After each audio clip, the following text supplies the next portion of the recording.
Salut, c'est Colombe Henrion. Bienvenue sur Sanitaire, le podcast du dispositif en partenariat One Health Océan Indien du CIRAD, en partenariat avec l'Agence régionale de santé La Réunion et l'association Les Petits Débrouillards de La Réunion. Dans ce podcast, vous en apprendrez plus sur One Health, une seule santé, l'interdépendance entre la santé humaine, animale et environnementale. Aujourd'hui, nous allons vous parler du rôle des pesticides sur la santé et l'environnement.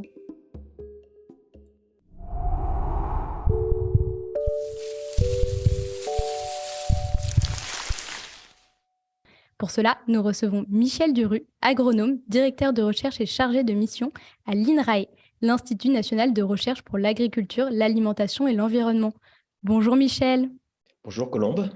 Laurence Peyrastre, docteur en biologie cellulaire et physiologie, directrice de recherche dans l'unité de toxicologie alimentaire de l'INRAE à Toulouse. Bonjour Laurence. Bonjour Colombe. Et Rémi Mazurier, médecin généraliste à Strasbourg et membre de l'association Alerte des médecins sur les pesticides. Bonjour Rémi. Bonjour à tous les trois. Alors selon une étude de 2020, les pesticides seraient responsables de 385 millions d'intoxications chaque année dans le monde. Herbicides, fongicides, insecticides. Quand on parle de pesticides, on parle de quoi, Michel Duru? Eh bien, les pesticides, ce sont des produits le plus souvent de synthèse, donc fabriqués artificiellement, ou parfois quelques produits naturels, qui sont utilisés pour lutter contre les mauvaises herbes, qu'on appelle les adventices, ce sont les herbicides, pour lutter contre les champignons, par exemple le mildiou, ce sont des fongicides, et pour lutter contre les insectes nuisibles, par exemple le puceron. Il y a aussi les rongicides, donc pour lutter contre les rongeurs. Les plus utilisés en quantité, ce sont les fongicides et les herbicides, et dans une moindre mesure, les insecticides, comme par exemple les néonicotinoïdes. Ça tombe bien que vous parliez de néonicotinoïdes parce que justement, nous reviendrons là-dessus, un sujet qui fait beaucoup débat ces derniers temps. Merci Michel. Alors, air, eau, alimentation, les pesticides sont présents dans de nombreux compartiments de l'écosystème. Quels sont les risques d'exposition et les personnes les plus exposées aux pesticides, Laurence Peyrastre? Alors effectivement, oui, les pesticides sont bien présents partout dans notre environnement. Et je dirais les personnes auxquelles on pense et qui sont le plus exposées sont les professionnels, notamment les professionnels de l'agriculture, puisque 90% des pesticides sont destinés à l'agriculture. Donc, les professionnels vont être exposés non seulement lors de la préparation, lors de la dispersion de ces pesticides dans les champs ou les vergers, mais aussi et surtout lors de la réentrée dans le champ ou dans le verger, réentrée au cours de laquelle ils vont être en contact avec les feuilles et les fruits qui viennent de recevoir les pesticides. Donc, en fait, la phase la plus exposante, on va dire, pour les professionnels, c'est la période de réentrée, c'est cette exposition cutanée par un contact direct avec les fruits ou légumes qui ont été traités. Mais les professionnels ne sont pas les seuls exposés à ces composés. Les consommateurs le sont aussi, et essentiellement via l'alimentation. Des rapports réguliers de l'Agence européenne de sécurité des aliments montrent notamment que sur un nombre d'échantillons assez important, récupérés dans toute l'Europe, environ 46% des fruits et légumes sont contaminés par les pesticides. Alors, c'est une contamination à de faibles doses. Mais on a aussi d'autres types d'exposition, si je peux me permettre. C'est l'exposition, on va dire, à la maison, hein, l'utilisation des insecticides à la maison. Et dans certaines études, on voit que l'exposition, par exemple, pendant le développement fœtal, donc chez la femme enceinte, à des insecticides utilisés pour les moustiques ou pour les animaux domestiques, cette utilisation est corrélée à une augmentation de risque et une augmentation de l'exposition. Donc, on est exposé aussi à la maison et on est exposé aussi quand on est riverain, riverain de champs, de vergers sur lesquels donc il y a traitement avec les pesticides. Et c'est très intéressant de noter qu'on est également exposé à la maison, parce que c'est vrai qu'on parle tout le temps d'agriculture, mais on pense moins aux risques chez soi. Et en fonction de la nature et de la fréquence d'exposition, quels sont les risques pour la santé humaine? Que pouvez-vous nous dire de plus, Rémi Mazurier? Oui, alors c'est très difficile de faire un lien entre un type d'exposition particulier et la survenue d'une maladie particulière. Ça, c'est vrai pour toutes les maladies en santé environnementale. On se base surtout sur l'expertise collective INSERM de 2021, qui a réuni des dizaines de chercheurs et des milliers d'articles qui ont établi des liens entre l'exposition aux pesticides et la survenue de certaines maladies. Et donc, la dernière expertise de 2021 a aussi identifié des troubles respiratoires. Jusqu'à présent, le lien n'était pas si fort, même s'il était suspecté. Et donc là, il est bien reconnu avec les troubles respiratoires de type bronchite chronique chez les adultes et l'asthme chez les enfants. Laurence a bien soulevé les expositions multiples et différentes selon les publics. Donc cutanées majoritairement pour les agriculteurs qui sont les premières victimes des pesticides. Et pour la population tout public, c'est l'exposition par voie orale, par l'alimentation. Et le problème, c'est souvent le moment de l'exposition qui est plus important que la dose de l'exposition. Pendant les 2 premiers trimestres de la grossesse, les neurones migrent pendant la formation du cerveau. Et là, l'exposition à une dose environnementale, donc infinitésimale, à ce type de produit cause des troubles du neurodéveloppement. Donc par là, on entend les troubles de l'hyperactivité, par exemple, troubles de l'attention, ou des troubles du spectre autistique, les troubles des apprentissages divers. Donc ça, c'est pour les enfants, mais chez les enfants, on a aussi des risques de survenue de pathologies cancéreuses, notamment les leucémies aiguës, où le lien est fort et bien démontré avec l'exposition aux pesticides et les tumeurs du système nerveux central, donc du cerveau. Chez l'adulte, les cancers, c'est plutôt les myélomes, donc les cancers du sang et les lymphomes, et les cancers hormonodépendants, donc la prostate chez l'homme et le sein chez la femme. Ce sont des cancers très fréquents et c'est toute la difficulté d'établir des liens entre une exposition à des produits et la survenue de maladies quand les maladies sont très fréquentes dans la population. C'est toujours plus facile pour faire un lien avec des maladies très rares. Et c'est d'ailleurs ça qui avait permis d'identifier par le passé les perturbateurs endocriniens, les premiers perturbateurs endocriniens, mais on en reparlera après, je crois, avec les cancers du vagin chez les jeunes filles, donc une pathologie très rare qui avait mis la puce à l'oreille aux scientifiques à l'époque. Et donc, à part les cancers, il y a des troubles neurologiques. Et chez l'enfant, donc j'ai parlé des troubles des apprentissages, mais c'est aussi l'anxiété chez l'enfant qui est en lien avec les pyrétrinoïdes. Ça, c'est assez préoccupant. Et chez les adultes, donc la maladie de Parkinson et les troubles cognitifs, qui sont les premiers signes de démence. Donc voilà. On se rend compte que les pesticides peuvent être en lien avec le développement d'un certain nombre de maladies, aussi bien chez les enfants que chez les adultes. Est-ce que, Laurence Peyrast, vous voulez ajouter quelque chose sur le rôle des pesticides sur le développement de certaines maladies? Les études épidémiologiques établissent un lien entre l'exposition aux pesticides, et souvent c'est l'exposition professionnelle aux pesticides, parce qu'on peut bien caractériser la population exposée, les professionnels, et puis faire un parallèle avec la population non exposée, c'est-à-dire la population générale qui ne travaille pas avec les pesticides. Donc effectivement, les corrélations ont été mises en évidence. Et de toute façon, ce que je veux dire, c'est que les pesticides sont des composés biologiquement actifs. Ils ont été conçus pour ça, c'est-à-dire pour tuer les mauvaises herbes, les insectes, etc.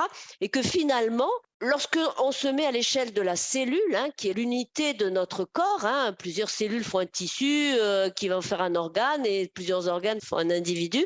Si on se met à l'échelle de la cellule, le fonctionnement, on va dire, d'un insecte ou de façon très grossière, et pas tout à fait différente du fonctionnement d'une cellule humaine.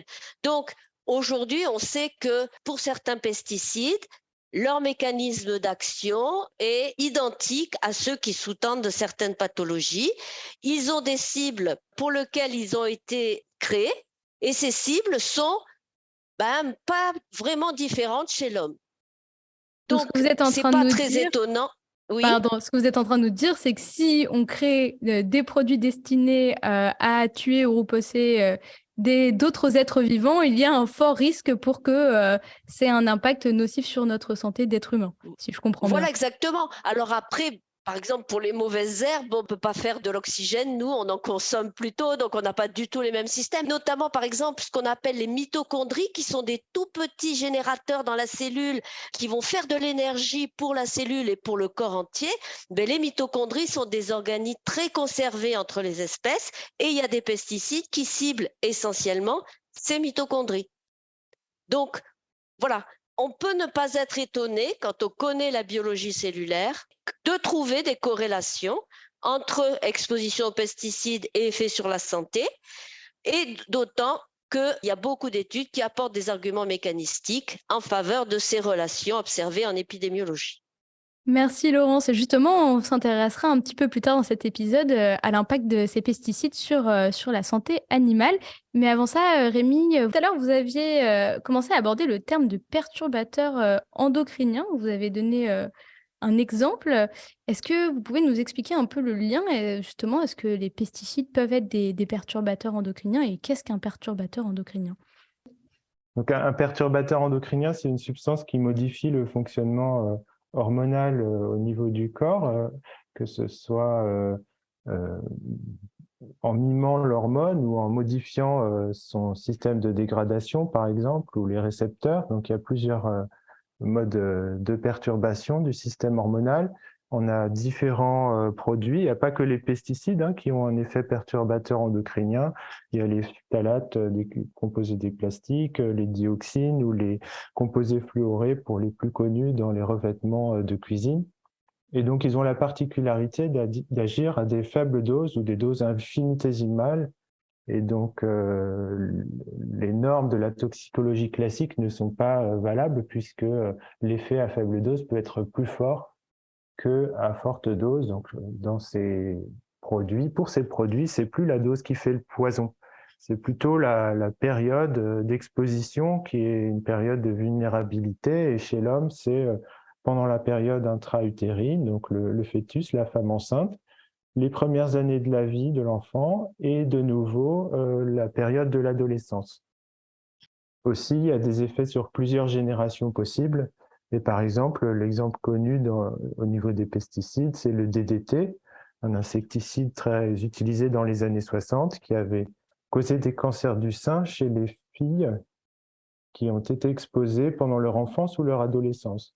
Et donc, quand on dosait le DDT chez les femmes adultes qui présentaient un cancer du sein, on ne voyait pas de lien. Et c'est qu'en recherchant l'exposition à ces âges de la vie qu'on a pu faire le lien. Et ce qui est très particulier, c'est que les filles de ces femmes qui ont présenté des cancers du sein ont également un risque de cancer du sein plus élevé et les petites filles un risque de puberté précoce. Et on peut mettre en lien la présence de plus en plus fréquente des perturbateurs endocriniens avec certaines pandémies mondiales au niveau de la santé, qui sont les pandémies de l'obésité, du diabète, des cancers hormonodépendants et des troubles du neurodéveloppement. Très intéressant parce que c'est des troubles que souvent on associe à des enjeux alimentaires et on ne pense pas nécessairement tout de suite à l'impact des perturbateurs endocriniens. Donc, ça nous ouvre un nouveau panel.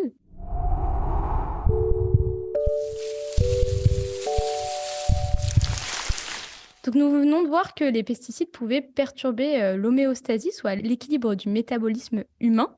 Or, avant d'arriver chez l'être humain, les pesticides sont en général déversés dans la nature. Air, sol, ressources en eau. Quels sont les impacts des pesticides sur l'environnement et en quoi nos choix alimentaires impactent leur utilisation? Michel Duru. Alors, ces pesticides, eh bien, on les retrouve après dans le sol. Il y a des analyses qui ont été faites au niveau européen et par exemple, c'est le fameux Roundup qu'on retrouve le plus souvent dans les sols. Et souvent, ce n'est pas retenu ou ce n'est pas dégradé par la matière organique, donc on le retrouve dans l'eau.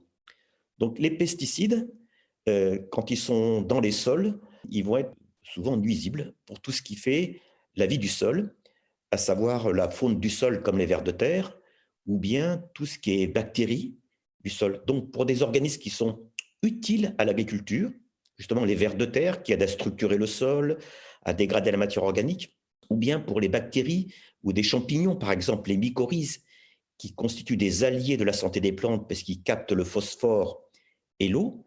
Alors, est-ce que vous pouvez expliquer ce qu'est un mycorhize, s'il vous plaît? Les mycorhizes, ce sont des champignons filamenteux qui prolongent les racines en quelque sorte. Et donc ça augmente, lorsqu'ils sont présents, ces champignons, ça augmente le volume de sol exploré par les racines. Donc ça permet d'avoir accès plus facilement à l'eau et aux nutriments comme le phosphore. Donc c'est fondamental. Mais comme ce sont des champignons, si on met des fongicides, on détruit ces champignons. Donc, les vers de terre et les champignons et d'autres bactéries qui sont des alliés de la nutrition des plantes ou de leur protection sont détruits. Donc, on rentre dans un cercle vicieux parce qu'à la limite, plus on utilise certains pesticides, plus on détruit les organismes du sol qui sont des alliés de la santé des plantes. Ensuite, vous disiez finalement quel lien à notre alimentation. Le système simple actuellement pour s'y retrouver dans les choix alimentaires, c'est de savoir si on consomme des produits issus de l'agriculture biologique ou non. Donc, par définition, les produits issus de l'agriculture biologique n'ont pas reçu de pesticides de synthèse, mais ils peuvent avoir reçu des pesticides naturels qui, pour certains, sont dangereux pour la santé. C'est le cas, par exemple, du spinosade. Donc, une grande enquête INRAE-INSERM, qu'on appelle Nutrinet Santé, a fait des dosages des pesticides dans les urines. Et sur une trentaine, je crois, il y en a un qu'on retrouve le plus souvent pour les consommateurs qui consomment beaucoup de bio, c'est le spinosade. Mais par contre, tous les autres, ils sont observés, mais en quantité bien, bien plus faible que quand on se nourrit à partir de produits issus de l'agriculture conventionnelle. Donc, en résumé, quand on consomme plus bio, notamment des produits végétaux, eh bien, ça, c'est un moyen d'orienter l'agriculture vers une agriculture moins dépendante des intrants de synthèse, dont les pesticides. Et justement, dans la deuxième partie de ces épisodes, on se tournera un peu plus vers le choix des consommateurs et l'impact que ça a sur l'utilisation des pesticides. Alors là, vous venez d'aborder l'impact sur la santé animale et le rôle de certains animaux, que ce soit les lombrics, donc les vers de terre, ou bien le microbiote du sol, donc qui, je le rappelle, est l'ensemble des micro-organismes, bactéries, champignons, ou même virus qui composent le sol. Chez l'être humain, on a également un microbiote qu'on appelle souvent flore intestinale, qui est composé de 50 000 milliards de bactéries, mais également de virus, de champignons et autres micro-organismes. En quoi notre microbiote intestinal d'être humain peut être corrélé à celui du sol, Michel Duru? Alors, ce qu'il faut savoir, c'est que nous sommes habités par plus de microbes que de cellules, et la plupart de ces microbes dans notre intestin, ils sont utiles pour notre santé et ils ne sont pas pathogènes. Comment ce microbiote intestinal est orienté? Il dépend notamment de celui de notre mère au moment de l'accouchement, et puis tout au long de la vie, il peut se modifier pour s'enrichir ou au contraire se réduire en fonction de ce qu'on touche, de ce qu'on respire et de ce que l'on mange. Donc, c'est essentiellement comme l'alimentation qui va orienter ce microbiote dans un sens favorable à notre santé. Mais on sait aussi que notre contact avec les végétaux, notre contact avec la terre, permet de capter, en quelque sorte, des bons microbes qui sont utiles aussi pour notre santé.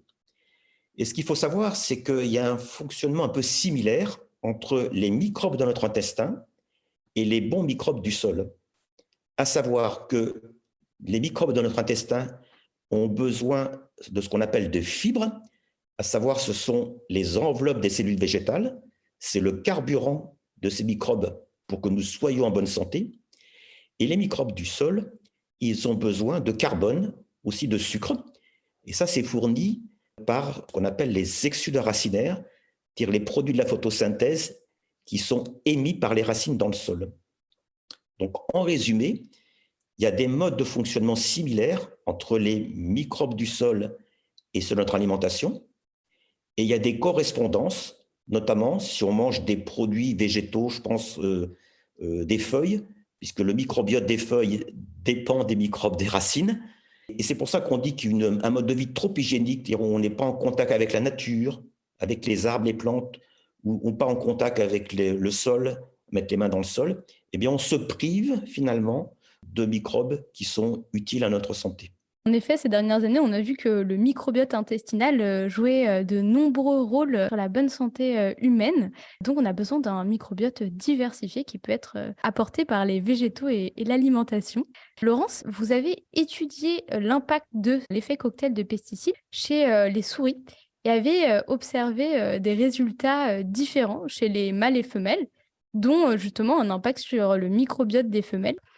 Pouvez-vous nous parler un peu de cette étude? Et pour commencer, pouvez-vous nous expliquer brièvement ce que c'est que l'effet cocktail de pesticides? Pour l'effet cocktail, en fait, on parle d'effet cocktail quand il y a une interaction entre les composés qui vont conduire à des effets qui peuvent être synergiques bien plus forts que si on les avait mis seuls. Votre médecin vous a sans doute dit un jour que tel médicament ne pouvait pas être associé avec tel autre médicament. Alors pour les pesticides, c'est un peu ça. C'est-à-dire que tout se passe au niveau des systèmes de détoxification qu'on a dans le corps, dans toutes les cellules du corps. Et un peu plus dans le foie, mais dans toutes les cellules du corps. Cette détoxification, elle est très importante pour nous parce qu'on ne pourrait pas, on serait déjà tous morts par rapport à l'étendue des contaminants auxquels on est exposé. Si un composé gêne la détoxification d'un autre composé, eh bien cet autre composé ne sera pas détoxifié et pourra donc avoir un effet beaucoup plus important que s'il avait été tout seul et s'il avait été détoxifié. Est-ce que vous pouvez nous dire en quelques mots les résultats différenciés que vous avez observés chez les mâles et femelles souris? Oui. Alors, nous avons exposé des femelles et des mâles souris à des croquettes dans lesquelles nous avions incorporé un cocktail de 6 pesticides, des pesticides qu'on retrouve fréquemment sur les pommes, qui sont utilisés dans les pommerées pour traiter et qu'on retrouve sur les pommes. Les souris ont été exposées à ce qu'on appelle la dose journalière admissible de chacun de ces composés. La dose journalière admissible est définie par les agences de sécurité sanitaire comme étant une dose non toxique pour les hommes. Ces souris ont donc mangé ces pesticides à travers l'alimentation. On a suivi leur poids corporel et les différents paramètres métaboliques pendant 1 an. Et on s'est aperçu que seuls les mâles prenaient du poids, beaucoup plus que les souris mâles qui n'étaient pas nourris avec ces pesticides. Ces mâles ont présenté un diabète, alors que les mâles qui n'étaient pas exposés aux pesticides ne présentaient pas de diabète, et ils avaient aussi une perturbation au niveau du métabolisme hépatique. Chez les femelles, on n'a pas observé ces modifications induites par les pesticides chez les mâles. Par contre, on a pu constater en fait qu'il y avait une modification du microbiote chez les femelles. Et dans notre conclusion sur ce travail, nous avons suggéré qu'en fait, les pesticides soient plutôt métabolisés par le microbiote chez les femelles, alors que chez les mâles, ils étaient rapidement absorbés et plutôt métabolisés par le foie, et que les métabolites de ces composés chez les mâles étaient plus toxiques que les métabolites issus du métabolisme par le microbiote chez les femelles. Alors, on vient de voir à plusieurs reprises que les pesticides avaient également des impacts délétères sur la santé des animaux. Nous avons parlé des souris, des oiseaux, mais aussi du microbiote du sol, des vers de terre et bien d'autres. Maintenant, j'aimerais qu'on se tourne un peu vers les insectes et particulièrement les pollinisateurs. Tout à l'heure, on a évoqué les néonicotinoïdes qui impactent le système nerveux des pollinisateurs comme les abeilles. Suite à une décision de la Cour de justice de l'Union européenne, la France a été contrainte de renoncer à ces néonicotinoïdes qui étaient utilisés à l'origine comme insecticides pour lutter contre les pucerons, notamment dans les cultures de betteraves. Michel Duru, que sait-on de l'impact des pesticides sur les pollinisateurs? C'est une histoire qui date depuis plusieurs années, qui est connue. Certains néonicotinoïdes ont été interdits, mais le dernier en date fait toujours débat sur la betterave, bien qu'il va être interdit prochainement. La difficulté, c'est que c'est comme pour nos maladies à nous, les problèmes d'orientation des abeilles dus aux néonicotinoïdes sont multifactoriels. Il n'y a pas que les néonicotinoïdes. Et donc, certains en profitent de quelque sorte de la complexité pour ne pas accepter le fait que les néonicotinoïdes ont un rôle nocif puisqu'ils désorientent les abeilles, même à des distances assez grandes. Nous avons tous besoin des pollinisateurs pour survivre, donc c'est un enjeu qui est primordial pour la santé des animaux et évidemment pour la nôtre.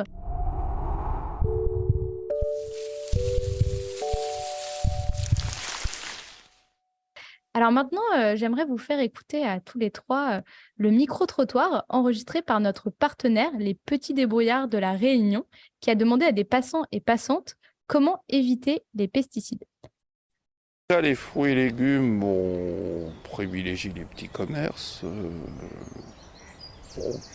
Pas la grande distribution. Bon, l'eau, on est plutôt eau minérale ou eau de source.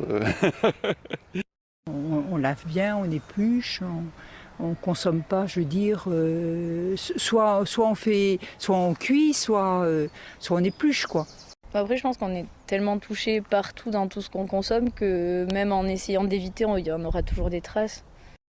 Alors, nous venons d'écouter le micro-trottoir. Alors, quelle réaction avez-vous? Privilégier les petits commerces, éplucher et laver ses légumes?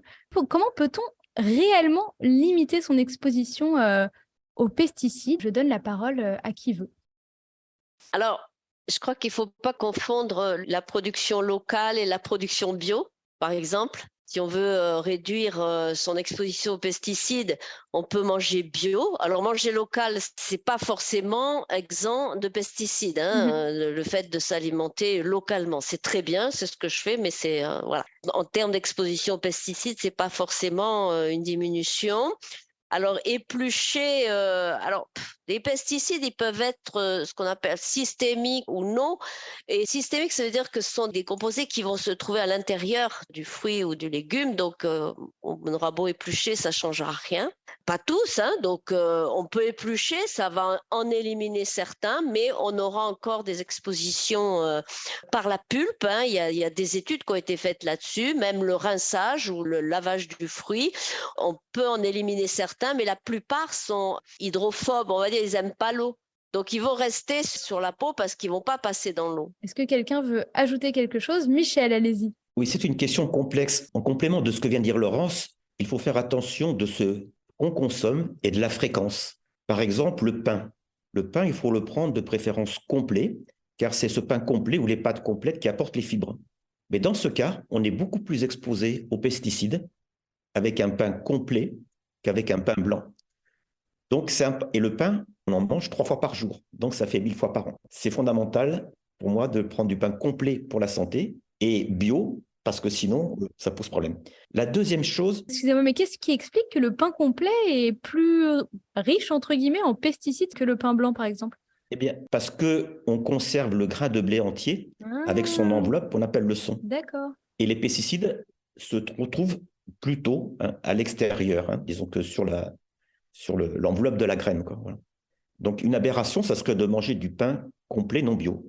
Après, ce qu'il faut savoir, en prenant les fruits, il y a des fruits qui sont très traités. La pomme, c'est 30 traitements par an, tous insecticides, tous pesticides confondus. Vous prenez par exemple le kiwi. Le kiwi n'est pratiquement pas traité. Donc, prendre un kiwi bio ou pas, ça ne change pas grand-chose. Par contre, entre une pomme bio et pas bio, ça change. Je prends l'exemple des asperges. Les asperges sont certes traitées un petit peu, mais j'en mange 10-15 fois par an. Donc, la fréquence de ce qu'on consomme et de savoir comment, est-ce que c'est des produits très traités ou pas très traités. Et ça, c'est disponible sur Internet, même sur le site du ministère de l'Agriculture. Donc, c'est un petit peu de bon sens qui permet de réduire notre exposition sans forcément consommer tout. Mais les traitements, du coup, est-ce qu'ils sont liés justement aux ravageurs parce que certains produits vont faire face à plus de ravageurs que d'autres? Ou est-ce que ça varie, j'imagine, aussi en fonction des réglementations, donc des pays? Qu'est-ce qui explique en fait une telle différenciation, par exemple, entre une pomme et un kiwi, justement? C'est lié à l'espèce cultivée. Donc, il y a des espèces comme la pomme, c'est un fruit qui est extrêmement sensible aux champignons, aux insectes, et le kiwi, il est moins. D'accord. Donc, vous prenez beaucoup moins de risques à consommer un kiwi non bio qu'une pomme non bio.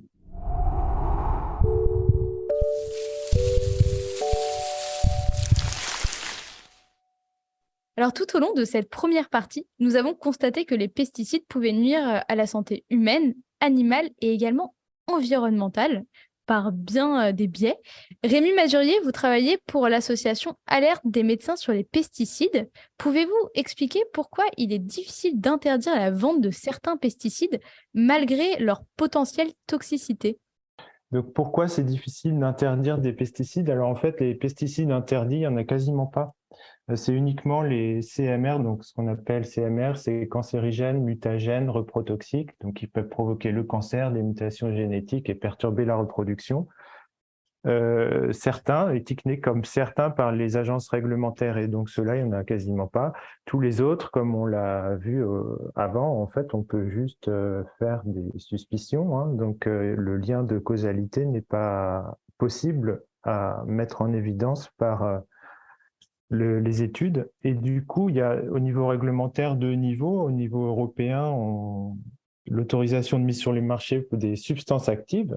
Et puis au niveau national, c'est l'ANSES, l'Agence nationale de sécurité des aliments, de la santé et du travail, qui donne les autorisations de mise sur les marchés pour les produits commerciaux. Et ce qui est important de comprendre, c'est que dans le produit auquel on est exposé, de par notre proximité au champ ou notre alimentation, en fait, on a très peu de choses qui sont évaluées par la réglementation, c'est uniquement les substances actives.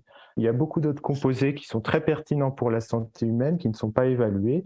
Et par là, j'entends les coformulants, donc c'est tous les produits qu'on met avec la substance active pour que le produit reste sur les feuilles, pénètre mieux les feuilles, soit plus persistant dans l'environnement, des choses comme ça. Mais aussi les produits de dégradation des pesticides, donc qu'on appelle les métabolites, qui ont parfois des toxicités différentes et tout aussi inquiétantes que la substance active elle-même. La deuxième chose que je voulais dire, c'est qu'au niveau réglementaire, on peut parler d'un conflit d'intérêts institutionnalisé, puisque les études qui sont prises en compte par l'EFSA, donc l'Agence de sécurité des aliments européenne, sont fournies par les industriels pour la majeure partie d'entre elles et sont inaccessibles au grand public. Donc, il faut faire confiance à l'industriel qui a payé le laboratoire et donner les résultats sans qu'on puisse avoir accès aux études. Donc ça, c'est assez perturbant. Par ailleurs, le vote des États, hein, donc la France, on a toujours tendance à penser que c'est l'Europe le problème, mais en fait, la France vote au final dans l'autorisation de la substance sur le marché, et les votes des États ainsi que leurs motivations ne sont pas rendus publics non plus. Je vois que Laurence a une petite remarque à apporter. Je voulais rajouter à propos des effets cocktails, pour en revenir aux doses définies par les agences, la problématique des effets cocktails, et c'est vraiment le cœur de la question que les agences ne prennent pas en compte aujourd'hui. C'est-à-dire que les doses journalières admissibles sont définies pour des composés pris individuellement, mais on ne sait pas quelles seront les doses qui seraient admissibles pour des composés en cocktail. Donc c'est vraiment ça. Et par ailleurs, les effets, comme nous les avons observés au cours de notre étude sur la souris, montrent bien que c'est la chronicité de l'exposition à de faibles doses qui va conduire à un effet. La faible dose absorbée un jour va faire un petit changement, mais si ce changement est répété quotidiennement tous les jours, peut dépasser les capacités d'adaptation ou de détoxification de l'organisme et donc conduire à des perturbations inattendues. Donc des questions à se poser sur la manière dont sont évaluées la présence de pesticides dans notre alimentation et l'impact sur notre santé in fine. Rémi, vous voulez rebondir? Oui, une dernière remarque, je rebondis sur les effets cocktails et les faibles doses soulevées par Laurence pour parler du règlement concernant les perturbateurs endocriniens. Donc au niveau européen, il y a une réglementation spécifique pour les pesticides face aux perturbateurs endocriniens qui a été mise en place en 2009 avec des critères d'identification soulevés en 2016. Mais au jour d'aujourd'hui, on a fait des travaux avec l'association, la MLP, on n'a toujours pas les données suffisantes dans les dossiers de demande de réhomologation des substances pour pouvoir appliquer la réglementation. En fait, il manque les tests homologués dans les dossiers et automatiquement, on arrive à un système de prolongation des substances sur le marché pendant 30 mois. juste parce que l'industriel n'a pas fourni les données suffisantes et du coup, ça laisse sur le marché des produits potentiellement dangereux ou non évalués au minimum pendant des années sans qu'on puisse avoir de visibilité là-dessus. Donc, c'est une des raisons aussi pour laquelle c'est difficile d'interdire des pesticides dangereux. Donc, c'est au niveau de l'industrie alors que ça bloque. C'est eux qui devraient fournir un certain nombre de tests qui ne sont pas faits alors. Là, c'est plutôt le régulateur qui pourrait dire, en l'absence de données fiables, on ne renouvelle pas la substance. À la place, on dit, en l'absence de données fiables, on vous prolonge automatiquement. Et donc, il y a un jeu de chat et de souris par rapport à ça. Ce qui fait qu'au final, pour chaque famille de pesticides, c'est toujours la même histoire qui se répète. C'est qu'on a un produit qui est mis sur le marché. Quelques décennies, ça traîne jusqu'à ce que les données s'accumulent sur le plan épidémiologique et toxicologique, que la substance soit finalement interdite et remplacée par d'autres substances pour lesquelles on n'a aucune donnée sur la santé humaine, ou en tout cas pas suffisamment. Mais qui devrait logiquement donner ces données, justement? Devrait les produire? C'est une grosse partie du problème, c'est qu'on attend des industriels leur bonne volonté. Ah oui, c'est ça. Mais la ça, transparence n'est pas là. Ça ne marche pas comme ça. D'accord, merci beaucoup Rémi. Donc, dans cette première partie d'épisode, nous venons de constater que les pesticides pouvaient avoir de nombreux impacts délétères sur la santé des êtres humains, cancer, obésité, diabète et bien d'autres, et que le moment d'exposition, le temps d'exposition et aussi l'effet cocktail de pesticides jouaient également sur l'impact in fine. Les riverains et les agriculteurs sont également concernés, et pas seulement les consommateurs. Cela nuit également à la santé des sols et, comme on vient de le voir, aux habitants du sol, des micro-organismes, aux vers de terre. Donc, ne ratez pas notre deuxième partie d'épisode dans laquelle on abordera les alternatives scientifiques, les politiques publiques et les démarches citoyennes permettant de réduire l'utilisation des pesticides.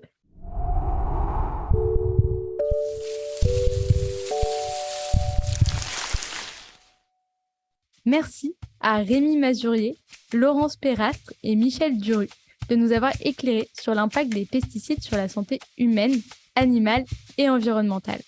On vous retrouve le 15 mai dans une seconde partie d'épisode où nous verrons ensemble les solutions envisagées afin de limiter l'utilisation des pesticides et de préserver du même coup la santé et l'environnement. Si cela vous a plu et que vous souhaitez en savoir plus sur l'interdépendance entre la santé des animaux, de l'environnement et la nôtre, abonnez-vous à notre page et surtout, laissez-nous des étoiles et des commentaires. Vous pouvez aussi nous retrouver sur Instagram, Facebook et LinkedIn. Vous venez d'écouter Sanitaire, un podcast produit par le dispositif en partenariat One Health Océan Indien du CIRAD, en partenariat avec l'Agence régionale de santé La Réunion et l'association Les Petits Débrouillards de La Réunion. Cet épisode a été écrit, réalisé, enregistré et monté par moi-même, Colombe Henrion. Lucille Berthe-Constant s'est occupée du micro-trottoir, Audrey Chaunette de l'animation sonore et Léa Chanron de l'infographie.